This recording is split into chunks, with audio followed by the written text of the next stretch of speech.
के बारे में बात करें, उनकी तरफ से ये कहना है कि 10 दिन रह गए हैं मंदिर पूजा के लिए, लेकिन एक तरह से आस्था का और लोगों के विश्वास का फायदा उठा रही है बीजेपी। ये सीधे तौर पे आरोप लगाते हुए नजर आ रहे हैं लेफ्ट और वामदल के, अगर कहा जाए, क्योंकि उनको भी आमंत्रण भेजा गया था। हमने देखा कि चाहे वो सीपीआई या सीपीएम क्यों ना हो, उनके जनरल सेक्रेटरी को भी भेजा गया था कि आप जरूर आए, अयोध्या आए, रामलला के दर्शन करें, लेकिन उनकी सीधे तौर पर इनकार करते हुए कहा गया था कि ये स्टेट स्पॉन्सर्ड इवेंट है, उनका वहां अयोध्या जाने का कोई मतलब नहीं बनता है। और इसी के साथ हम देख रहे थे जब खबर आई थी कि शायद टीएमसी के भी नेतागण नहीं जाएंगे अयोध्या, उसके बाद एक एक करके अब पता चल रहा है कि कांग्रेस पार्टी की तरफ से भी जो टॉप लीडरशिप है उन्होंने भी जो न्योता है उससे इनकार कर दिया, उन्हें डिक्लाइन कर दिया है कि वो नहीं जाएंगे। लेकिन आवाज अपने ही दल में ज्यादा उठती हुई नजर आ रही है कांग्रेस पार्टी की, अगर खासा बात करें तो, क्योंकि उन्हीं के लोग और मंत्रीगण और काफी सीनियर पार्टी लीडर्स ऐसे हैं जो नाराज हैं। वो कह रहे हैं कि सीधे तौर पे गलत डिसीजन लिया गया है पार्टी टॉप ब्रास की वजह से, क्योंकि ऐसा मौका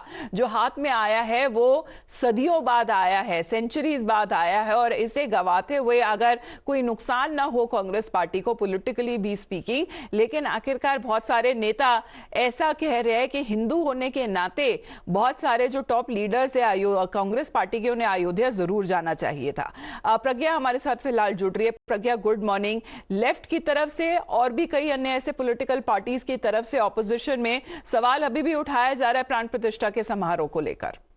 गुड मॉर्निंग अविता। एंड जैसे कि ऑपोजिशन पार्टी जितने भी हैं उनका एलिगेशन जो है वो ये है कि पॉलिटिसाइजेशन हो रहा है इस पूरी प्राण प्रतिष्ठा समारोह का।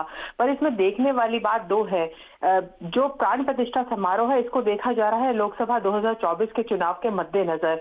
ऑपोजिशन पार्टीज नहीं चाहती कि प्राइम मिनिस्टर एक शोमैन लगेंगे जब वो वहां जाएंगे, and he will be the only one doing consecration in the temple premises.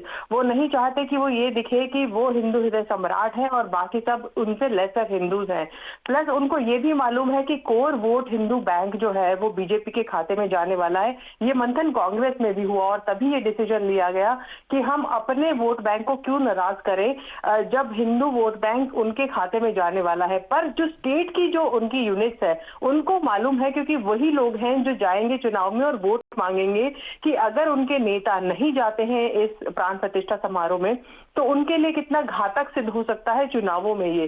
क्योंकि लोग उनसे पूछेंगे। ऑब्वियसली बीजेपी का भी एक बड़ा प्लान है कि वो घर घर जाके ये बताएगी कि ये चुनिंदा लोग हैं जो प्राण प्रतिष्ठा समारोह में नहीं आ पाए, इनका अहंकार प्रभु राम से ज्यादा बड़ा था। ये एक बड़ा मैसेज है जो बीजेपी पहुंचाएगी घर घर, और इसी बात की चिंता है जो स्टेट यूनिट है कांग्रेस की उनको, और इसीलिए वो ऑब्जेक्शन उठा रहे हैं। इसलिए उनका कहना है कि सेंट्रल लीडरशिप के लोगों को जाना चाहिए, उनका नहीं जाने का डिसीजन गलत है। जी, धन्यवाद आपका प्रज्ञा हमारे साथ जुड़ने के लिए। तो बहुत सारे ऐसे कांग्रेस पार्टी के कार्यकर्ता और नेता हैं जो ये चाह रहे कि अयोध्या जाया जाए।